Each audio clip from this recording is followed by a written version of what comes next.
Green light, give it all you got.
Yes, hello. I'm good. Thanks, mate. Good to be here for this evening. Sorry, I was a little bit behind. Had some net issues, but we're all good now. We are connected, so happy with that.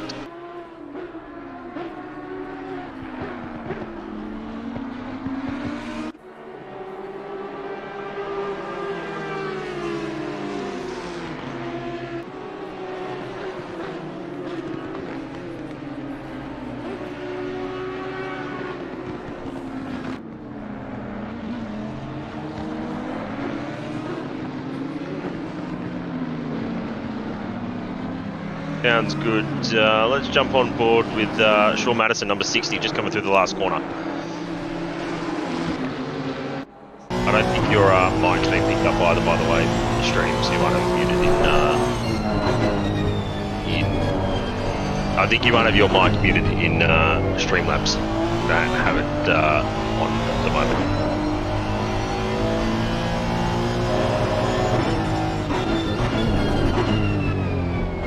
Yeah, it's just not coming through with stream, so unless you've got a new connection or something like that.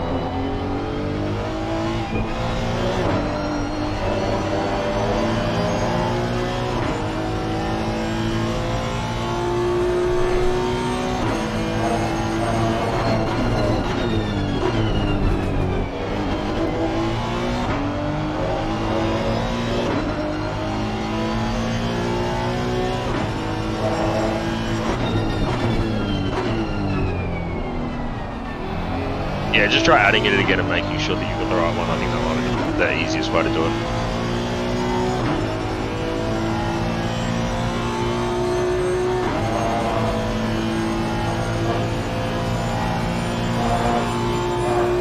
Whilst you're doing that, if you want to give me 100, 100, I'll go through a lap with them. Alright.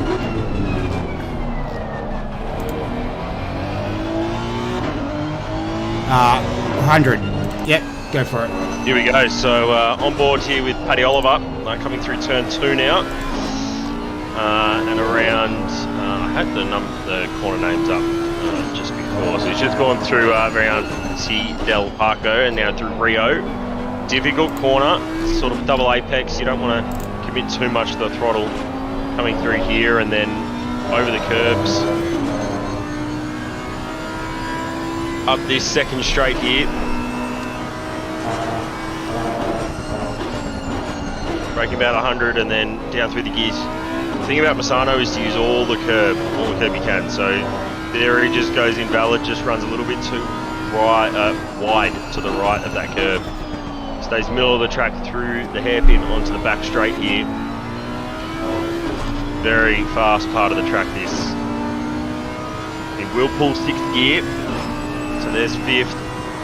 He tips it in to the first of the right-handers. Pulls 6th, stays to the left, so we can get a nice straight braking through the second and third of the right-handers, and then this tricky hairpin here to get the braking point right. Don't want to run the car out too wide on the exit. Open up the last two corners here. He knows he's invalid, so he's just going to send it. And go again. He comes through the last corner called Misano. And he'll give another go. It was a 34.4, so pretty much the same as what he did his best lap. So he'll put in P3 at the moment. Alright, So he'll try and improve on that with a valid lap. yeah, I made a couple of changes, so hopefully I'm coming through now. Hopefully, I think it's all sorted out now. Let's see. Yeah, cool. Alright, in the meantime, the road time's starting to filter in nicely. Plenty of cars out on the circuit as well. As goes across the line. Stu Parsons is one of them. He's making his way to the line. Looking alright at the moment. I'll get up the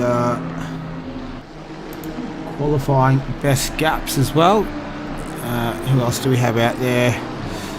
Nando Latanzio making his way across the line. So just let us know if that Yeah, audio's coming through great. beautiful. Yep. Alright, awesome. Cool. Alright, we got there in the end. Alright, plenty of cars out there. One of them is Daniel Hemi Bateman coming through the final turn now. So he goes into P11. In the meantime, Mitch Hobbs, he is in P1 right now with a 134.2. Sean Madison, he's in P2. He's got some purple times coming up there as well. So he's just coming through 15. So we'll see if he's able to. He's up on his best time right now as well.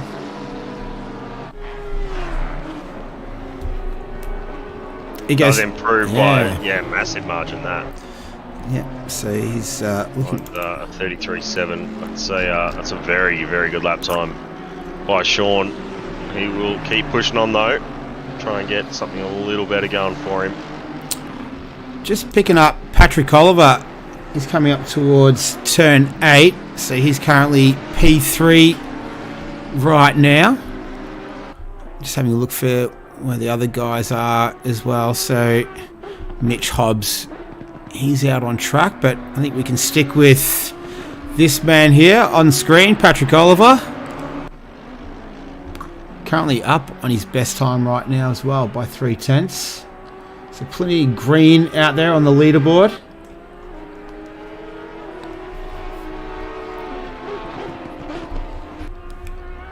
Ooh, gets a little bit loose. Kind of the way you have to drive that corner though, you have to use a lot of the inside curb. Misano is all about knowing track limits. And with an hour and 40-minute race, 100-minute race, it's going to be interesting to see who can stay safe at those track limits. Yeah, he does improve, finds a couple of tenths, 3 tenths or so. Jump him up to P2 at the moment. So good by the silver driver. He just decides that that'll do him for his first run and teleports back to pits.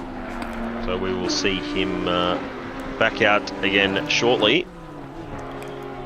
just going to pick up Matt Frost shortly as we watch Peter Wall make his way across the line. So in the 666 Mercedes, good enough for P5 right now.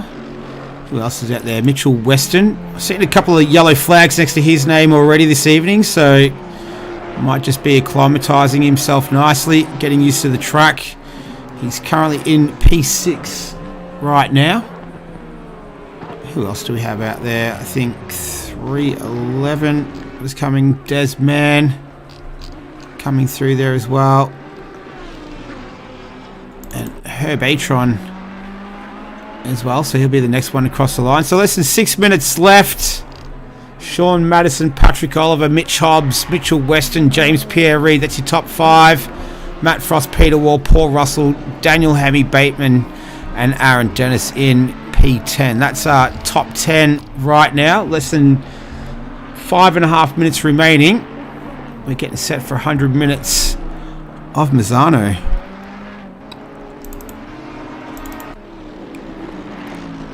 This is Aaron Dennis.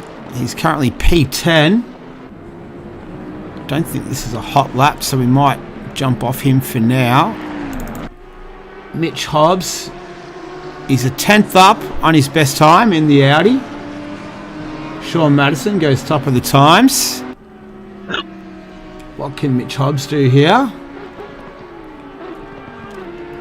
Still remains in P3 for now.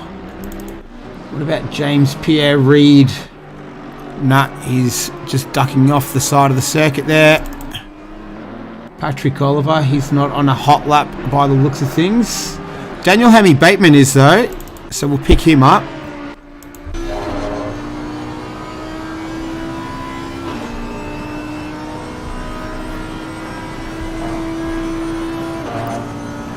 So he's sitting P9 and 134.9 is his best time.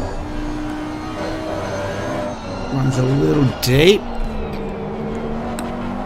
Yeah, Douglas looks to be improving though. Found about half a tenth through that hairpin. So seems to lose it on the exit, but gonna push on here.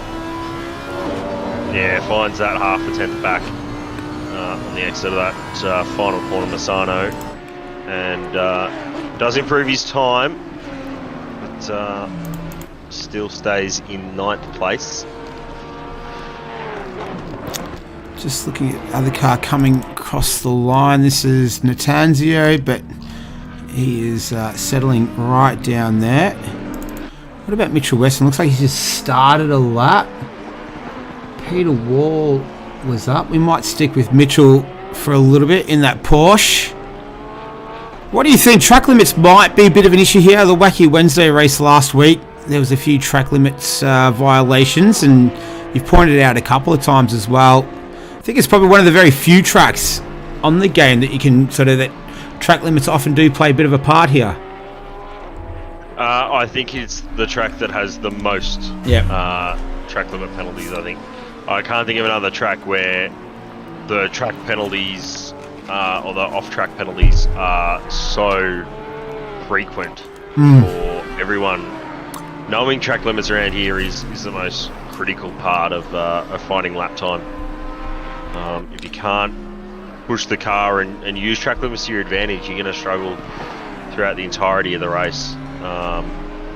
But if you overstep the mark, you will get some penalties and potentially drive-throughs. So it's important that the drivers can keep the car on the straight and narrow. Obviously, there's some sausage curbs on and around the track that will penalise you if you run wide, but a lot of the time you're still going to be committed to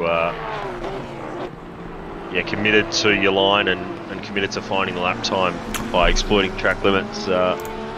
So we will see how many people end up with penalties this evening. Hopefully not too many, and hopefully there's if there are, hopefully it's it'll change the shape of the race a little bit for a little bit more excitement. All right, beautiful. So 90 seconds left in this one for qualifying. It's currently Sean Madison who is in P1 with the best time of 133.4. Oh, that's a GTR going the wrong direction there. That would be one of the Parsons there coming through. Just having a look for Mitch Hobbs. Trying to beat that best time. Currently P3. Patrick Oliver's on a fast one as well, so we'll pick him up very shortly.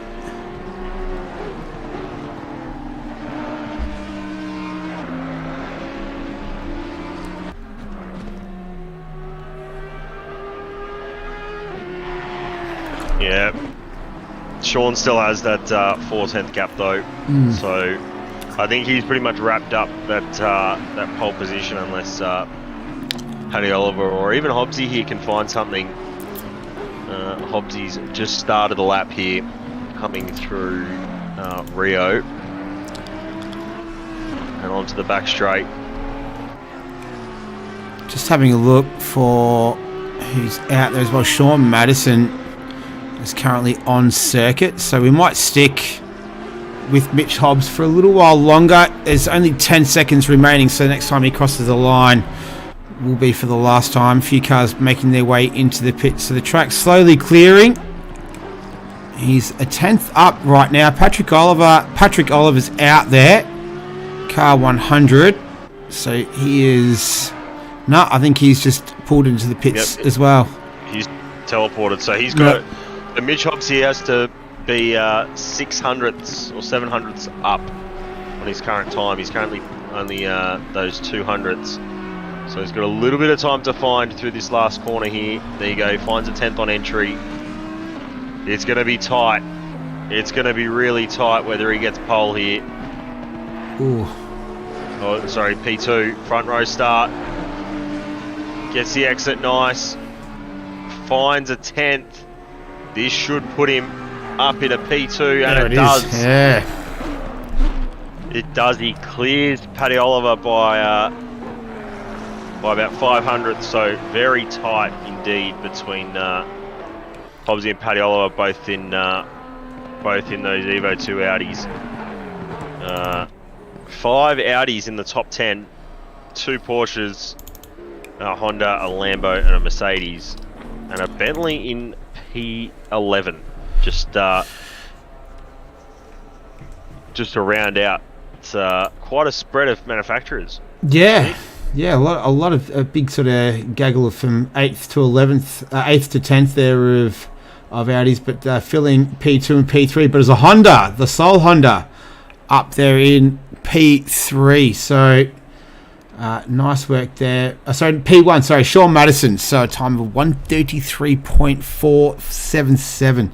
So great lap by him.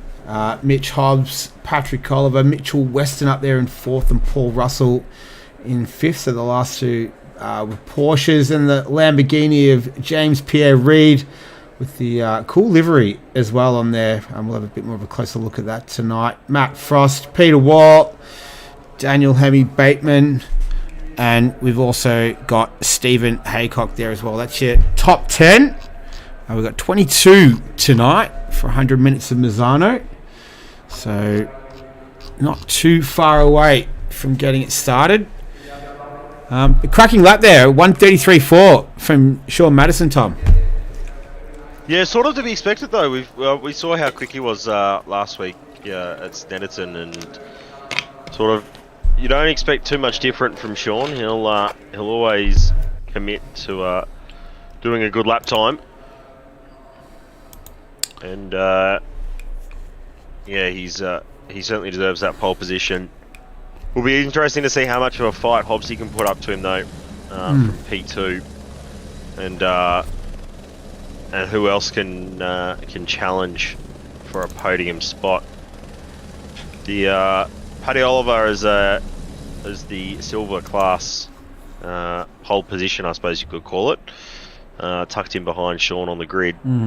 He'll be one to watch out for as well.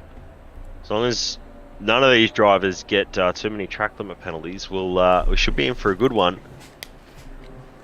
Yeah, I hope it. I hope we don't have any too many dramas with the track penalty, with the track limit penalties. It is part of sim racing, but it's always disappointed when there's positions and things like that are decided because of them. But you don't often see it in ACC. But yeah, this is the track. If it's going to happen, it's more than likely going to happen around here. Definitely you don't want to see a win decided with track limit penalties as well. But yeah, 22 drivers tonight. I'm looking forward to this. It's a fun little track. It's been around for a long time, this circuit as well. And I don't think we don't have the main two championship protagonists either racing with us tonight.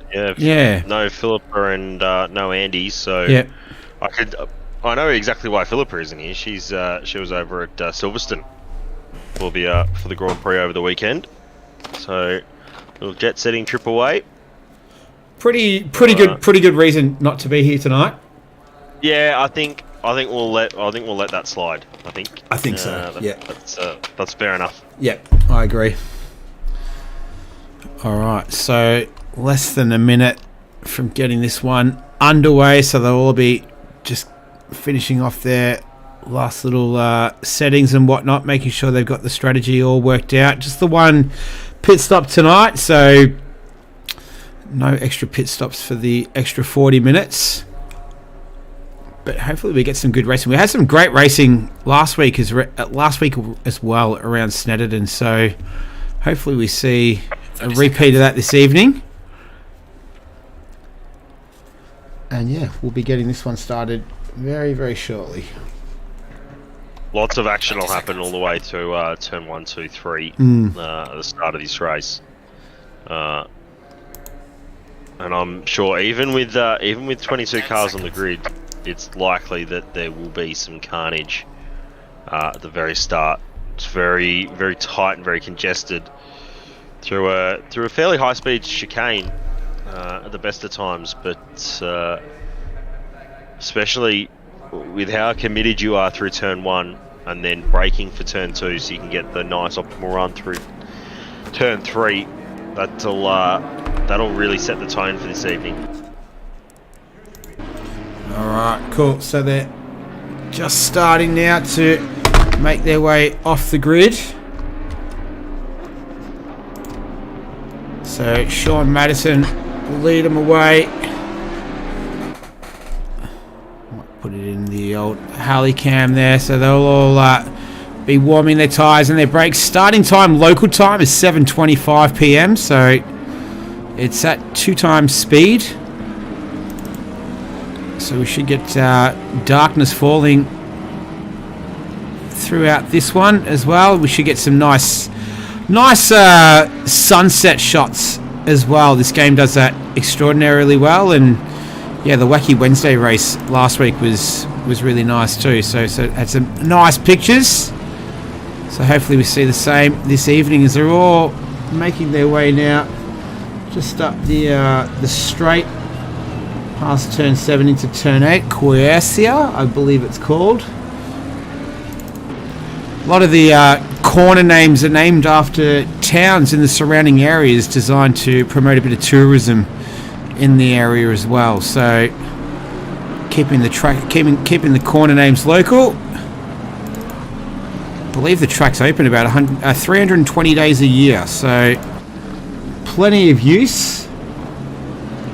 And we're going to see plenty of it tonight. Rowdy Clayton at the rear of the field. That's very unusual to see him back that far. He didn't set a time in qualifying, so No. I wonder if that's either a late join or I just couldn't get a lap in with track limits, which is frustrating. But no, they'll be right. He'll climb back through the field. It's a long race, lots to play out.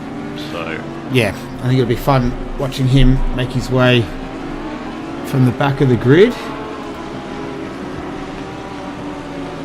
And Sean Madison and Mitch Hobbs just getting into formation here. The rest of the field will follow suit. Keeping it nice and tidy as well. And yeah, this will be a good one. Turn 1 is going to be very interesting. It's a strange old turn 1, isn't it? Sort of, you go the right hand straight into the left as well. So almost like a chicane at the start. Could see a little bit of action in there as they all form up.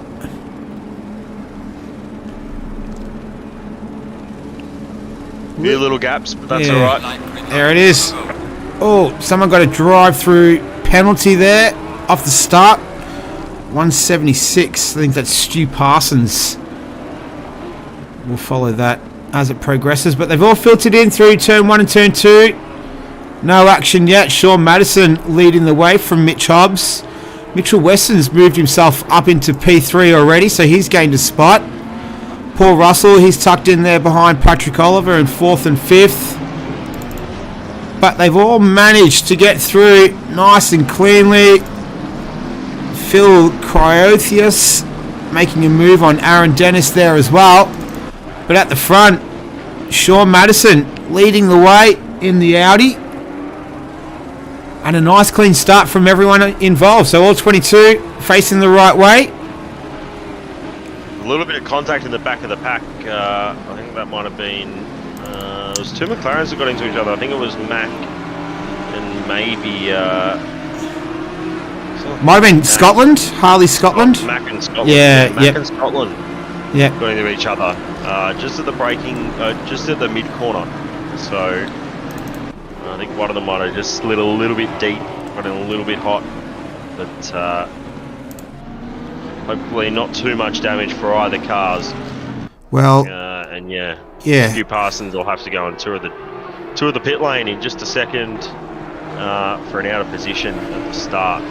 So that can always be if you're a little bit too far ahead, or a little bit too far behind, or if you're not quite lined up. Or if you are speeding at the start. That's the other way you can get a drive-through penalty at the start. Alright, so that's... Oh, he's just absolutely pile-drived a man. Scotland has been nailed from behind. I think that might have been the other Parsons though. Yeah, just got it up on replay here. Oh yeah, that was right into the back of Harley Scotland there. So, unfortunate for those two. Just looked like he got his braking marker just a little bit wrong there, whilst he was following in behind. Hobbsy still holding on to that second place though, from Mitch Weston.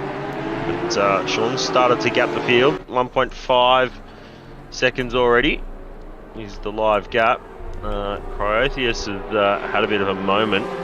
We've got a Mercedes around as well. Looks like it's Latanzio, who's might have had some contact then with Cryotheus.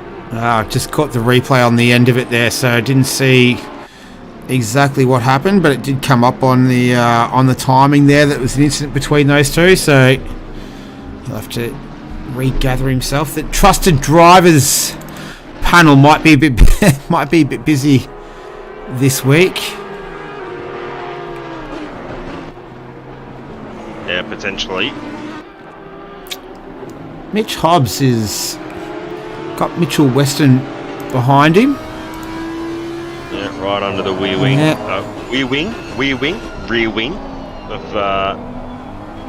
his Audi. Paddy Oliver is just having to work with a little bit. Hobbsy. Yeah. That's one of those moments over those sausage curbs that I mentioned earlier.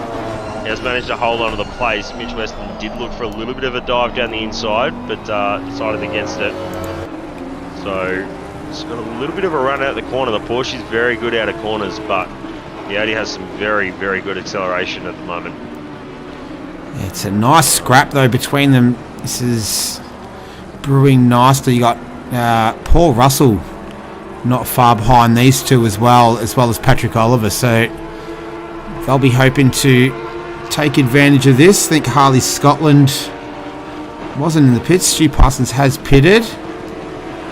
And just seeing if something's happened here between Rowdy Clayton.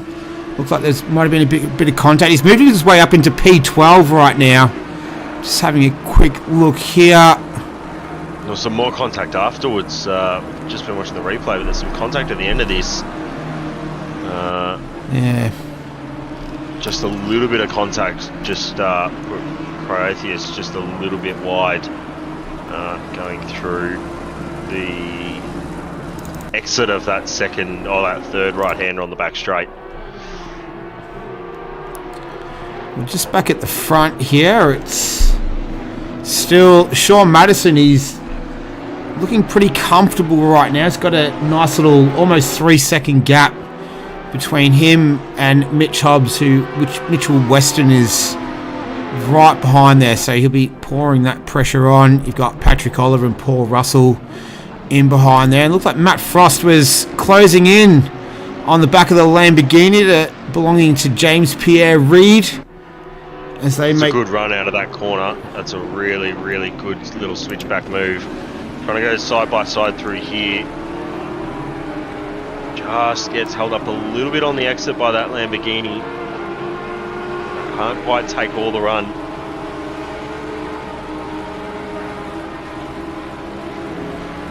Up in the slipstream here. It's a difficult spot to overtake. A lot of cooperation between both drivers is needed to really make a safe overtake through there. But just decides to just pull in behind. And we'll go about it on another lap. So on board with James Pierre Reid. So the Mercedes and the Lamborghini got plenty of tow, so this will be a good battle between these two. So this is down in P6 and P7.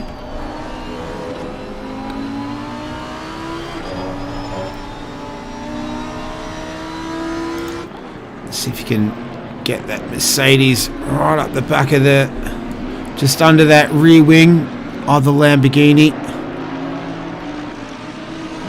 And yeah, that the livery there, as you can see, for James Pierre Reid. Let's see if we can get a closer look at it throughout the evening. Nice battle here, though. Just having a look. Mitchell Weston is right behind Mitch Hobbs still, so the two Mitches going at it.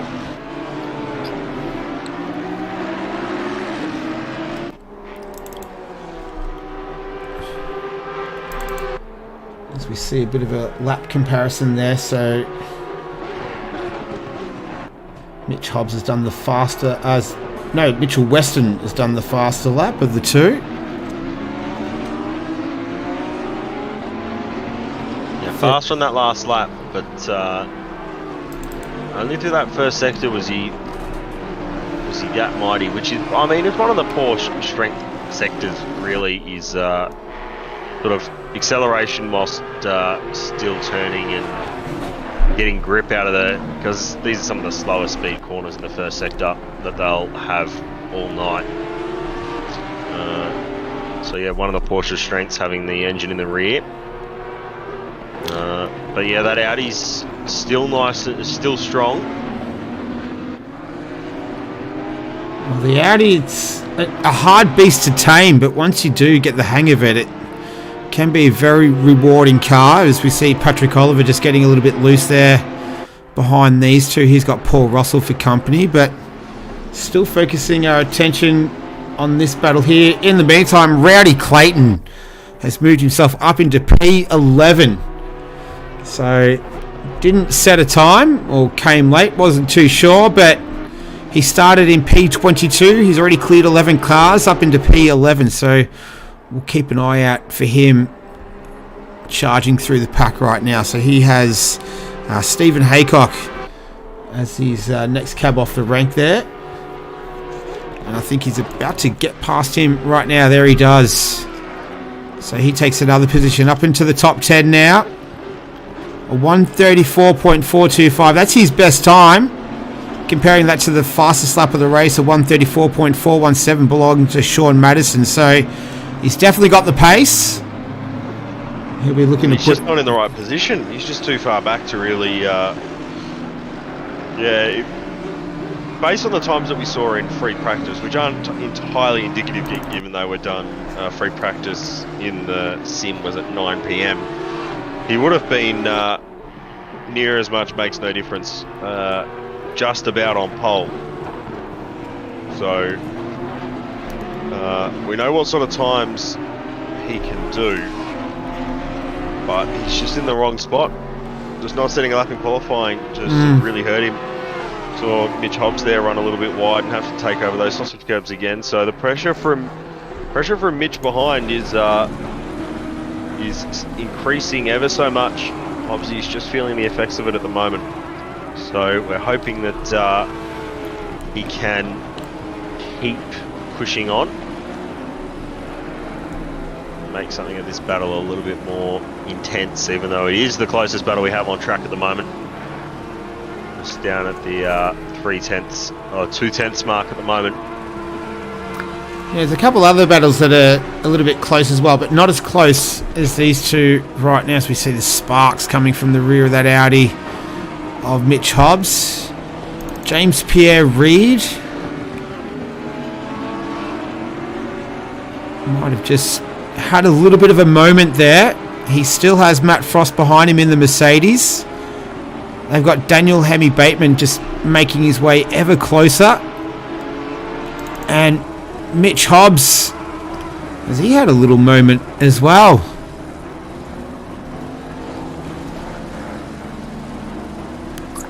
Not too sure. Did have a little yellow marker next to his name, but he's still got Mitchell Weston behind him, so that'll be all he's concerned about right now.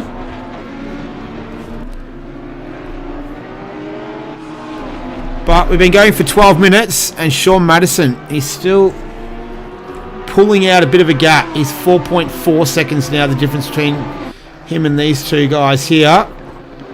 And then Patrick Oliver and Paul Russell, they've both held steady there in P4. P5 is Mitchell Weston trying to get a run here as they're coming into turn 9. Can't quite get it done. So this is going to be another test of patience for Mitchell Weston. It's a 100-minute race and we're only 12 and a half minutes into it. So patience will be key. As Rowdy Clayton, he gets past Peter Waugh. Can have a quick look at that. He takes that position. So nice work from him. He's now up into P9. He's in single digits. And it looks like something might have happened between Wally Masterson and Paul McKinney a little bit further down the field. But Rowdy Clayton on a charge. Mitchell Weston, though, still all over the back of the Audi of Mitch Hobbs. As they coming up into turn 4, Rio.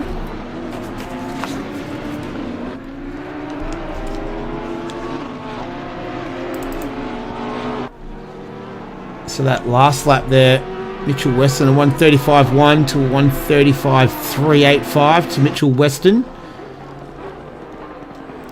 Looks like Hobbs is a little bit more breathing room now, Tom.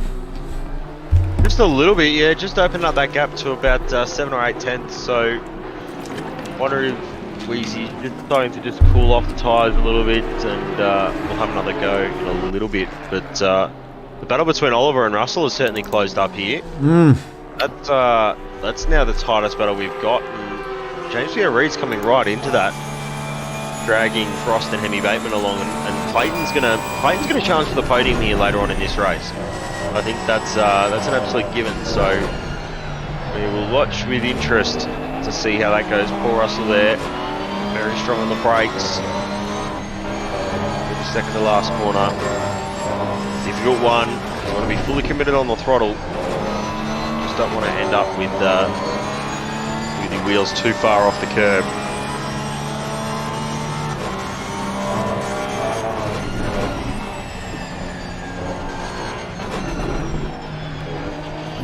Looking very nice through there. We get a shot of from the rear of Patrick Oliver. Oh, it looks. He's run a little bit deep. Oh, he's gone around. Oh no! So Patrick Oliver. We'll have another quick look at that. Here it is. Here. So yeah, Paddy just runs a little bit wide, and yeah, Paul didn't have very far to go at all, but does the right thing and lets Paddy back through to redress. There was a loss of position, so as a result, I think the trusted drivers panel will have a look at that midweek. But given the situation, it's difficult to see what Paul could have done differently. He's fully committed on the throttle, and yeah, was trying to get as far right as he could. By the way, that brings Rowdy right into this battle as well. So Paul's now got 2 jobs to do: to chase down Paddy Oliver, and Rowdy has to do as best he can to stay on the back of that rear wing of that Porsche and try and get past. He's just been cutting his way through the field as well, and looks like he's going to get a nice run on Russell. Just pulls out of it. Oh no, who's that? That is one of the Parsons. Oh, I think might have been Scotland as well. Let's see what's... they're at different parts of the track, so that's... Oh no, James Pierre Reid just missed that. So did, I think that was Frost. Oh. That's just unfortunate. Stu's just lost it himself and was around in the wrong spot on the track, and fortunately all the cars were coming through and Stu had nowhere to go. And now we're back to James Pierre Reid, so he's just fallen back a little bit there. No, sorry, he's overtaken Patrick Oliver. They're going to go 3 wide. My goodness. Paddy Oliver might lose out here. Oh, they... banging on the straight. Yep. He's going to stay up the inside. Ooh. So close to touching panels again there. Paul's going to try and hang it around the outside. Difficult spot to do it. Oh, more contact as Paddy just escorts him wide. Some robust racing here at Misano this evening in Rooz. But this is what we love to see. Some nice elbows out racing. Firm but fair in the most part. In this 5-car battle. Yeah, he's heating up. Certainly is, and there has been a little bit of rubbing his racing tonight as James Pierre Reid still comes under attack there from Patrick Oliver. Paul Russell now having a go as well. He's going to go around the outside. Rowdy Clayton would be loving this. Matt Frost just getting back in on the action here. Oh, Russell having to cut that corner a fair bit there. Patrick Oliver just keeping it nice and straight. And here's Rowdy. Rowdy's going to pull out here. He's going to go deep under brakes. This is great racing between these 3 right now. So Paul Russell takes the spot from, I think that was from Oliver. He drops another spot to Rowdy. So Paul Russell and Rowdy, just a little bit of teamwork there between the 2. Obviously there aren't teams in this division, but just a little bit of on-track teamwork between those 2. But once friends, now enemies though. So Rowdy takes the spot from Russell, runs a little bit wide here. That's going to open it up for Patrick Oliver as well to slip through. Matt Frost is in on the action. You got Peter Ward just lurking in the background. But Russell managing to hold his position for now. Rowdy, though, is coming through at a rate of knots. This is great stuff for this 4-car battle. This is P6, 7, 8, and 9. In the meantime, Sean Madison, he's still well out in front with the 2 Mitches, Mitch Hobbs and Mitchell Weston in P2 and P3. But the plenty of action in the opening moments of this one. We're 20 minutes into this 100-minute race. We've got another... Gee, we've still another 4 time. We're only a 5th of the way through the race. And we've got this much action. This is going to be a good one, folks. Here we go. Rowdy's going to send it down the inside there into turn 8. And he gets the job done. So started P22. Now up into P6. He's the fastest car on the circuit with a 134.3. Maybe he can just not qualify for every race. Just sit back and have an extra 15 minutes to himself and start from the back of the field. Rowdy, he's on fire right now.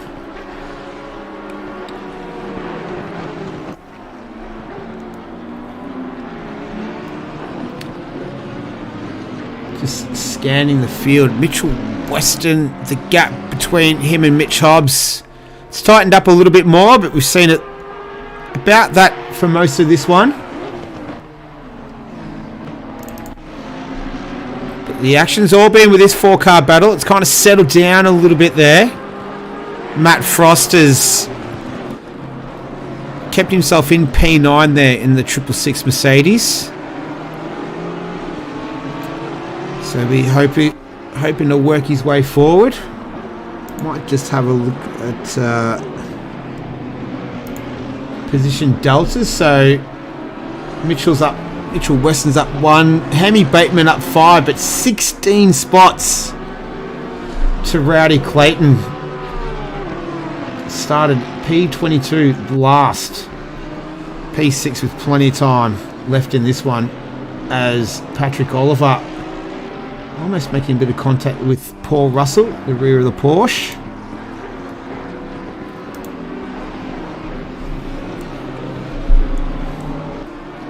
Now that you've got liveries working, is there a favourite you've got? I do like the Paul Russell one. I like the James Pierre Reid. It's like Jim Sim Racing.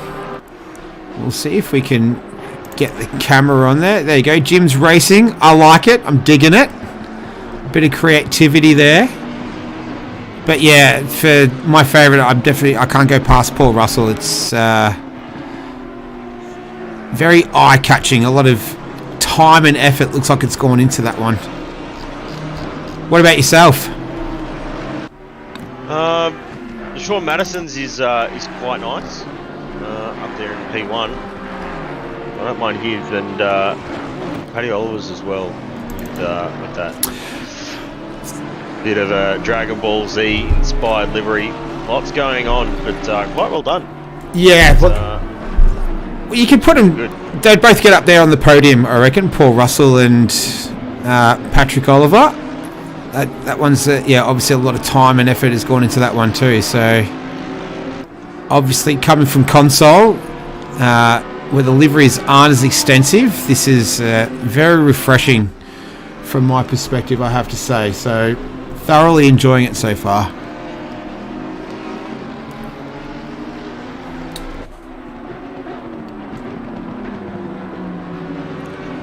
So just having a look, the gap out in front, 8.3 seconds between Sean Madison and Mitch Hobbs. So he's doing it pretty easy right now, Sean. He'll just be keeping his rhythm. Matt Frost, though, he's all over the back of Patrick Oliver.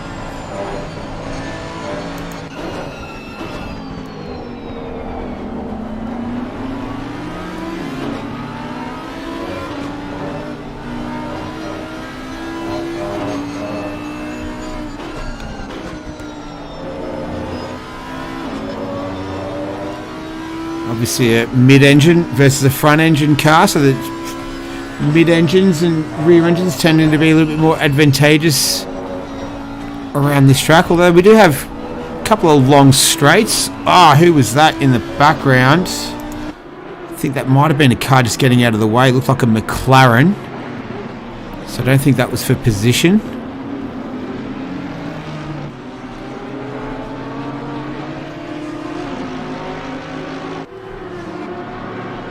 Oh, Peter Wall. Let's see what's happened with him. Oh, a little bit of contact, and around she goes. That was the McLaren that he made contact with there, so not too sure who that was.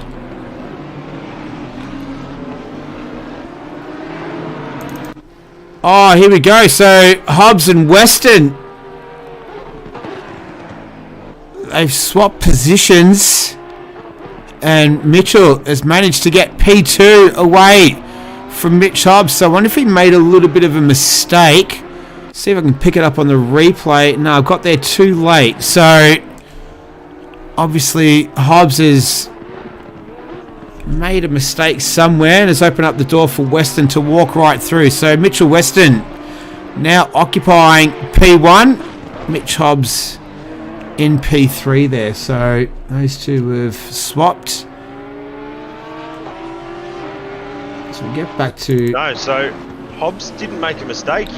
Western just decided to dive down the inside at turn 8. Okay. And made quite a good move to make it stick. So they went side by side up the back straight, and Western was just able to hold out in the end. But Hobbsy won't give that up that easy. He'll keep fighting back. Expect maybe. Oh no! Maybe do the pit stop. No, that was Patrick Oliver. Patrick Oliver. I just saw him go off in the background there. What happened? He hit the wall pretty hard as well. It was a front on.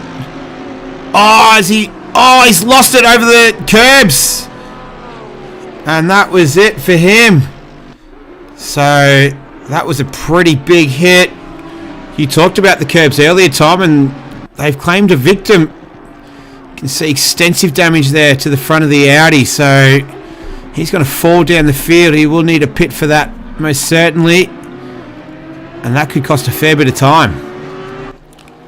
And it's too early for him to stop as well. He's got to go another 8 minutes or so before he can stop, and because with a 65-minute stint timer, if he stops now, that'll be race over for him. So he's going to have to keep battling on with that damage for another 8 minutes or so until he can pit. So if he pits now, that will be race over, unfortunately. And he is pitting, so yep. Lots of damage, just hit the wall on the way in. So interesting to see if he's going to get that damage repaired, how long he's going to be in the pit lane for. But 65 minutes is the stint timer, I believe. So he's bound by that. Could it be a pit and quit?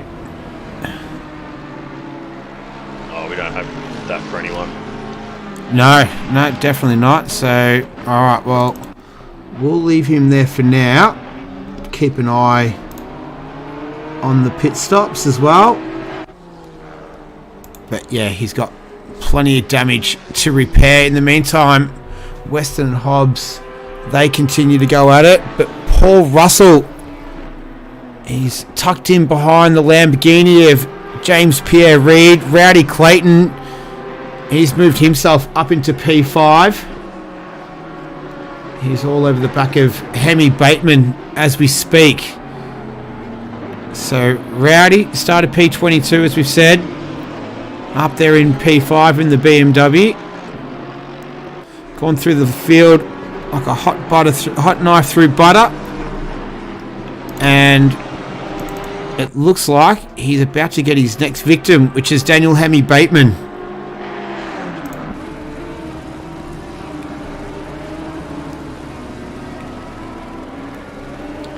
You'll see him looming large in his mirrors. Ooh, runs a little bit wide through there. And there he is. It's been a bit of a favourite so far, up into turn 8. Passing opportunity. See if he can get a decent run. Wind up the big big BMW engine. It's going to send it up the inside. And it looks like he's going to get... Oh, no. So Hemi Bateman fights back. He's not going to make it easy for Rowdy.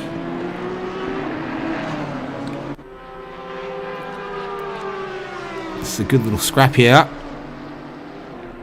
Hemi Bateman. Oh, they're going to go side by side. But Rowdy's got him. So got him in the end. But Hemi Bateman put up a pretty good fight there. He did. I wonder if Hemi Bateman seemed to just pull off to the right hand side of the track. So I wonder if he decided, you know what, it's not worth fighting him.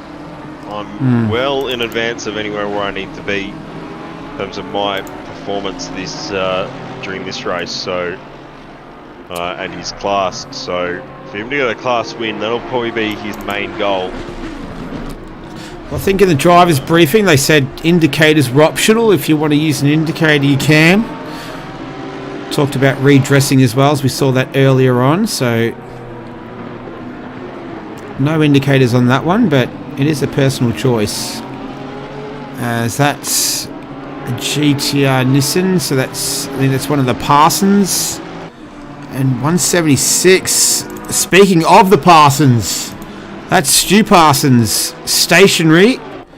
And I think he's got a bit of a controller issue. Yeah, it looks like he's just teleported back to pits. So, wonder if he's got a controller issue or something like that. That's just or a wheel issue that's just resulting in him having to stop. We've got a car 7. That's the other part of this car.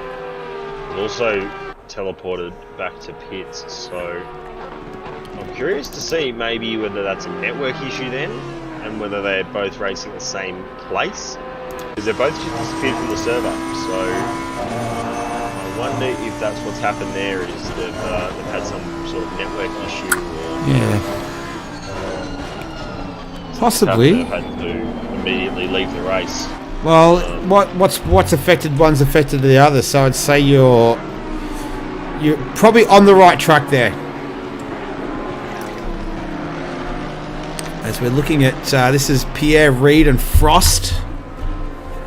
Paul Russell just up ahead of them. Might take a look at just a lap comparison between these two. So Matt Frost and Pierre Reid. So Frost has got the advantage there.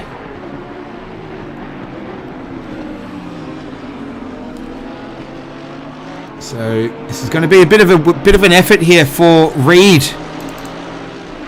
to keep Frost behind him.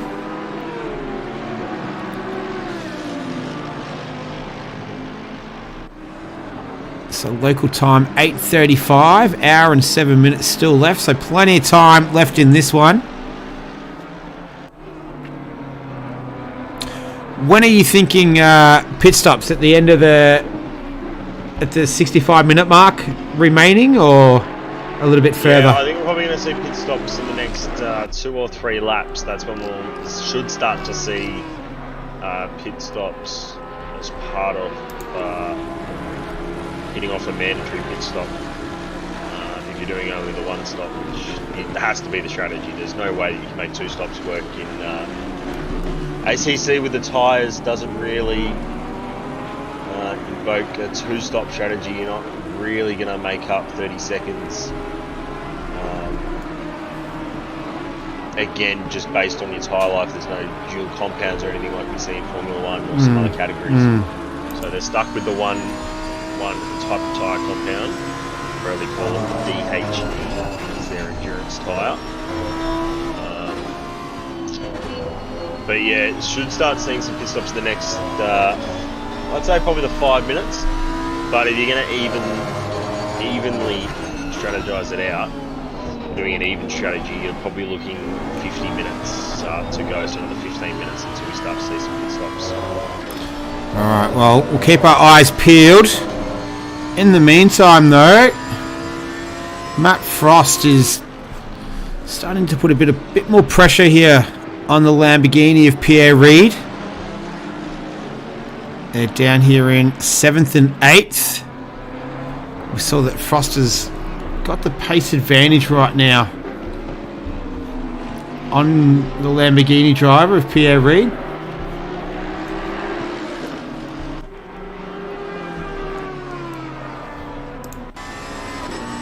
We've got a couple of people in chat.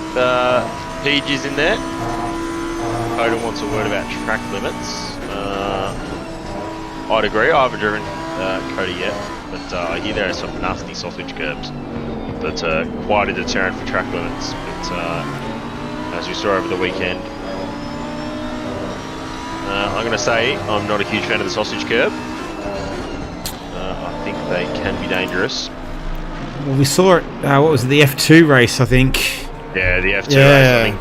Nizani. Yeah, that might be one of the scariest crashes I've seen in a long time.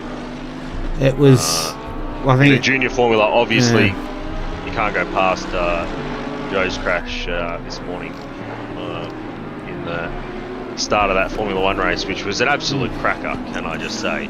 The last 10 laps, they're probably 10 of the best laps you'll see for a long time, especially in Formula 1. That was 5 different manufacturers as Frost.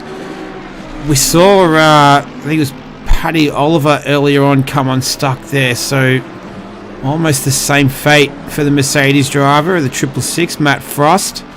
But yeah, absolute cracker of a race this morning. The hour delay wasn't kind to a lot of people on the coast of Australia. I can tell you that much. That timeline did not help at all. No. Did not help me for work this morning. I can tell that much. Well, the beauty of working from home, you can watch the Grand Prix on replay and still do your work. So I took advantage of that. That's fair enough. This morning, I did stay up to watch the race. So you stayed till the end? Yes. Oh, mate, that's a commendable effort. I salute you on that one. I don't think the only race that I've missed this year was Miami. Oh, yeah. Well, that was like a 4 a.m. start or something, wasn't it? That was just a ridiculous start time. Yeah. Not a good start time at all. And I missed the first 10 laps of Jeddah, I think.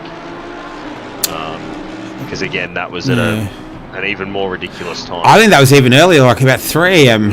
I think something around there. So that's that's some too late for my liking. I don't mind getting up at sort of 5 or 6 to watch it on a delay, but yeah, staying up to 3 a.m. I'm a night owl, but not that much of a night owl. I'm pretty sure Austria this weekend is a good time, though. I think that's like an 11 p.m. race.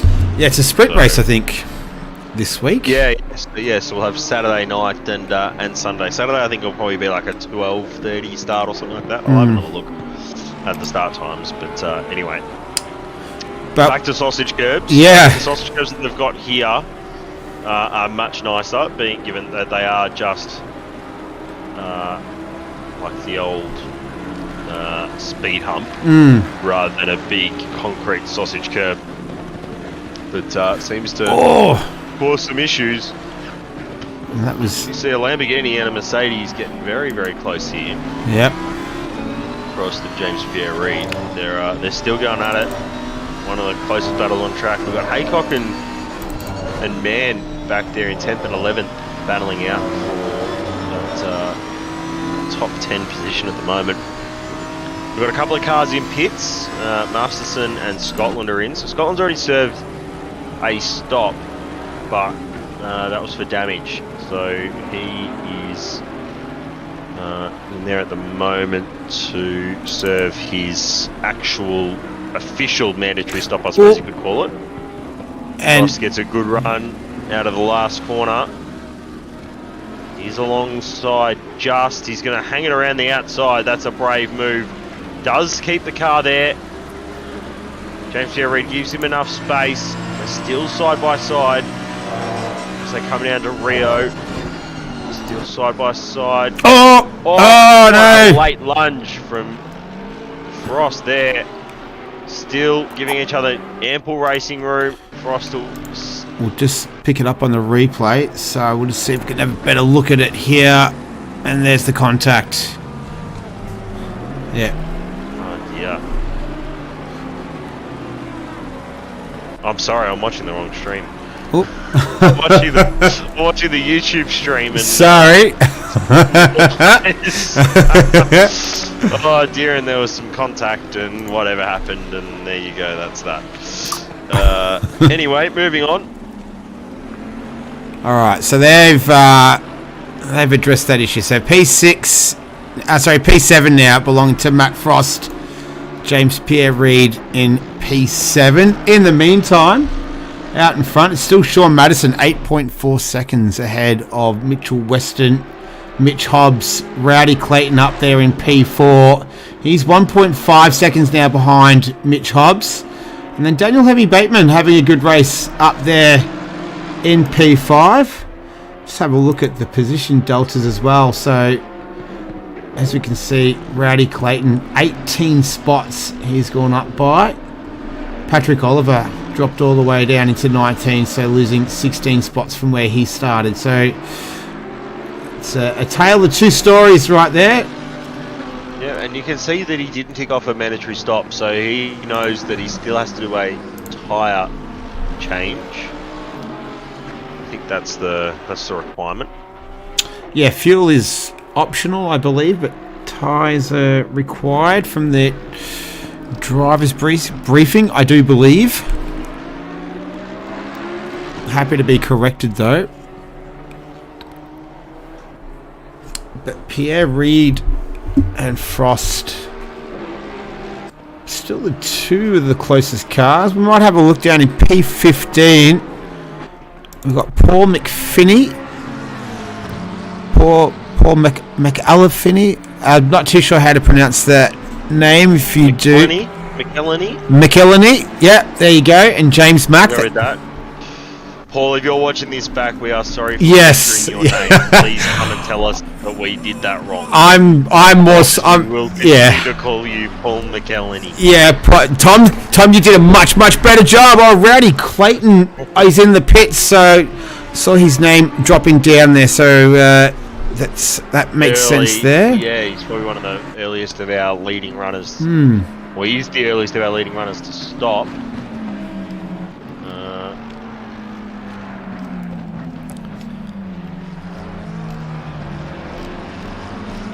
So this will be telling, where does he pop out? So just having a look, we can keep an eye on the pit stop length as well. So we'll just keep an eye before he exits the pits. In the meantime, these two are going at it nicely. Two McLarens down there in 13th and 14th. I hadn't seen James Mack's livery, but I kind of like the old Gulf F1 GTR inspired livery that he's got going there. I'm digging it. Quite nicely done. I like the orange rims as well. Yeah. Although it does look nice. Oh, it makes a little bit of contact on the way through there. And Paul Mack makes up a spot. I'm not going to butcher it again, Paul. It's Mack versus Mack. Yeah. Mack squared. But yeah, I like that livery. That does belong to James Mack. It's got that old school vibe to it. So 75.8 seconds was the pit stop time for Rowdy. There down at 110 seconds there. So that will involve your pit lane transit. Should only be a 30-second stop without repairing damage. So any difference that you might see from around that 77-second mark will be due to pit entry commitment, stopping in your box, that sort of thing. So there's all these little things you have to try and get right as a driver. Yeah, well, and the stopping at the box as well. Like, you want to maximise your pit stop. Obviously, you want to get it done as quickly as possible. But even that in itself is a task. It can be a struggle. So you get your car to stop right where the system wants you to stop. Desman here in the one of the generic in-game Aston Martin liveries, chasing down another, I believe, in-game livery. Yep, I think you're spot on. So when we say in-game, they're not custom in-game design liveries or externally designed liveries. They are purely real-life liveries that have been run or are going to be run on cars. Of course, this week we saw the release of the America's Track Pack DLC. Brought Watkins Glen, Dakota, and Indianapolis into the fray to go with Laguna Seca as our American tracks of choice, and that brought with it some GT World Challenge America liveries, which was a nice thing to see. Sort of expected it to come out, and I think Kunos and 505 Games did a good time to bring it out on Independence Day weekend. So yes, very if you patriotic. are watching us, happy Independence Day to you.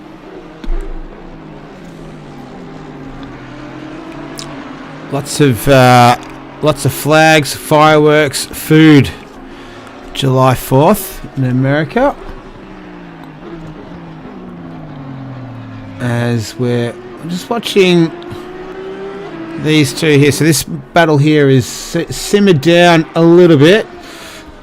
Just looking out across the field here for any other closer battles. We might just stick with Daniel Hemi Bateman for now, but we just do a quick little recap because we're under 1 hour remaining in this one. So pit stops still yet to come really for the leaders in particular, but it's Sean Madison leading it from Mitchell Weston, Mitch Hobbs and Daniel Hemi Bateman, who we've got on screen there, is in 4th. Paul Russell in the Porsche is 5th. Then you've got Matt Frost, James Pierre Reid. Those two have had a nice little scrap earlier on tonight. Peter Wall, Stephen Haycock and Des Mann, who's currently in the pits. So that will change. But that's your top 10 right now.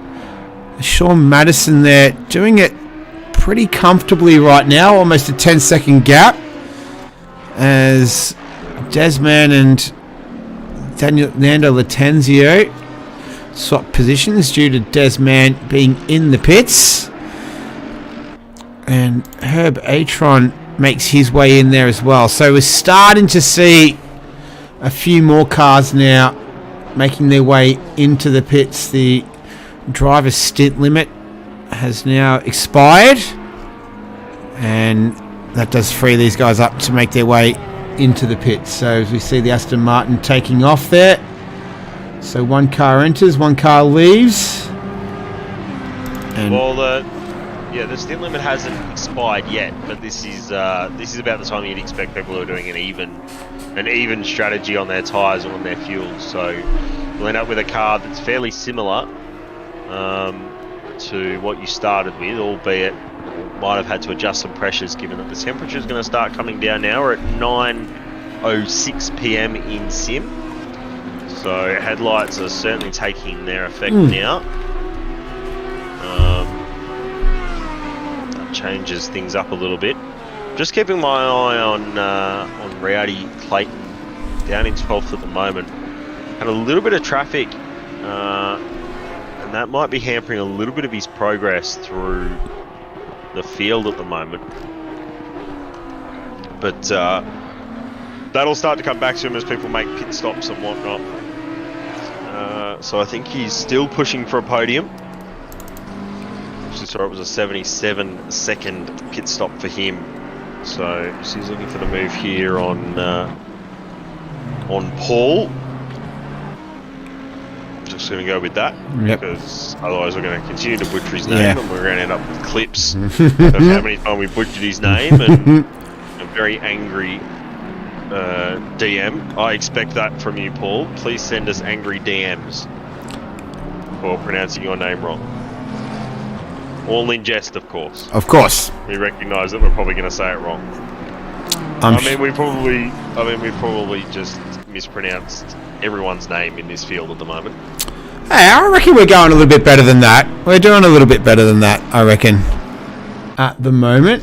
So I'm just trying to see who else is going all right at the moment. Just having a quick look there. So field is relatively spread out. Pit stops though. So we've got six cars have made their compulsory stop. So they've got the little green marker next to their car number there. So none of the front runners yet. The highest of the runners is going to be Rowdy Clayton. So really, that's going to be the car that we'll keep an eye on once the front runners start to pit. We can have a look just as a comparison around lap times right now. So Rowdy Clayton has been was a little bit quicker on the last one around, lap 10. No, he wasn't. It's that was belonged to Sean Madison. So you got Sean. Looks like he's still pacing a little bit. Very, very similar pace right now. No massive advantage to one or the other driver. So we'll see how that starts to shape up as we've got less than an hour left now in this 100-minute enduro, round 5, the halfway mark of the season. As Mitchell Weston, one of the front runners, makes his way into the pits. There he is, stationary. So we'll keep it. We'll stay with Rowdy, and we'll see where he comes out in comparison to Mitchell once he gets his stop all done here.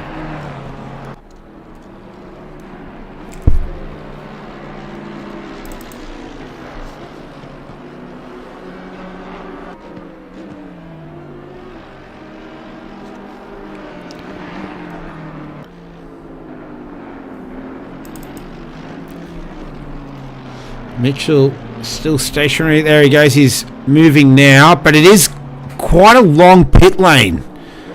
So we can see him just there.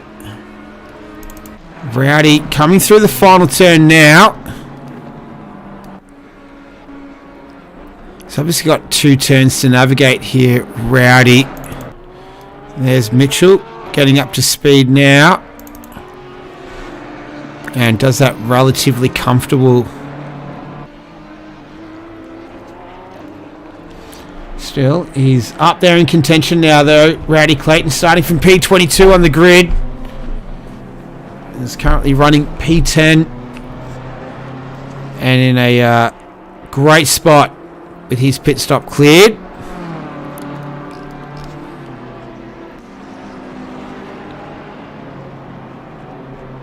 Yeah, so now his mission's on to catch down Mitch Weston and start to put some pressure back on our leaders.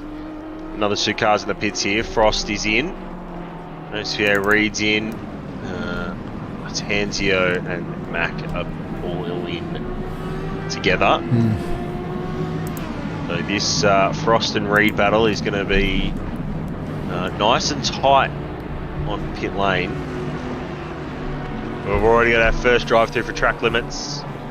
Car number 81. That's Phil Cryothios. Yep, that's unfortunate because he was our AM class leader. So he'll have to come back and tour the pit lane in just a second. So Pierre Reed and Frost, they're losing out to Clayton, but that was sort of to be expected. They should pop out in front of Man, though. I think was about the spot that we were expecting them to come out. Weston with that 1.2 second quicker stop, so that's very good for him. Of course, damage can come into that. You can have a little bit of damage that you just decide, well, maybe it's worth fixing. But a lot of the time, it probably isn't worth fixing if it's just a little bit of damage. Paul Russell in now. Another one of these front runners. Another car that's in, trying to see where he will pop out as well. Yeah, we're certainly looking maybe in and around where Reed and Frost are. Frost with a much slower stop. 5.4 seconds slower. 6.4 seconds slower, I should say. So significantly slower. 6.4 seconds on track is not easy to make up.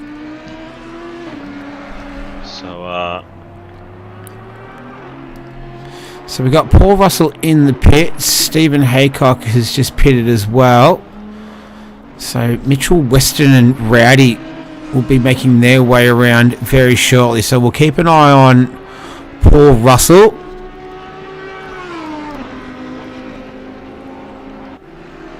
And I think Mitchell was ahead of him anyway. So he's gone through already. So is Rowdy.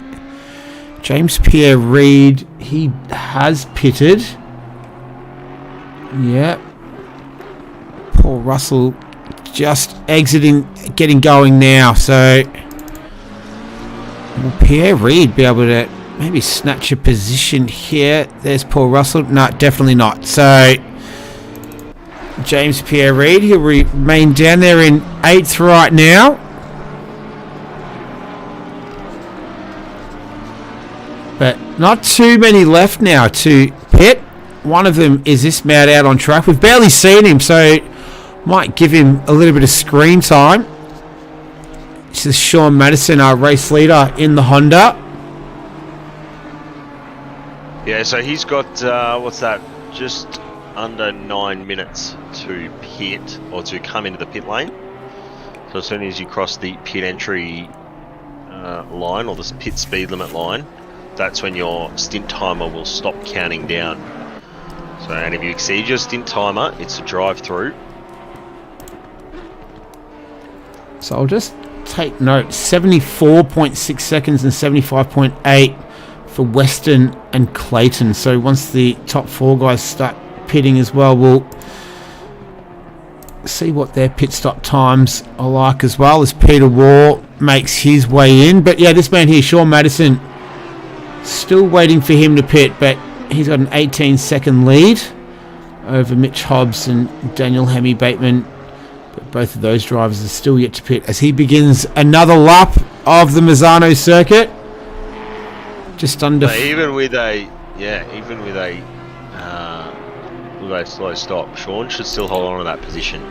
18 seconds back to Hobbs. I don't think that Weston and Clayton are going to be close enough to challenge for the race lead, but they will certainly challenge for a podium. Obviously doesn't get a good stop. Hemi Bateman being in though will give us a really good indication about what the gap actually is on track between Hobbs and him, where they pop out where he pops out relative to Weston, and that'll give us an idea about where Hobbs could expect to pop out after this as well. Desmond goes for a move on Haycock there. So taking that 10th position away from the man in P3 in silver class. Haycock's not done with it yet though.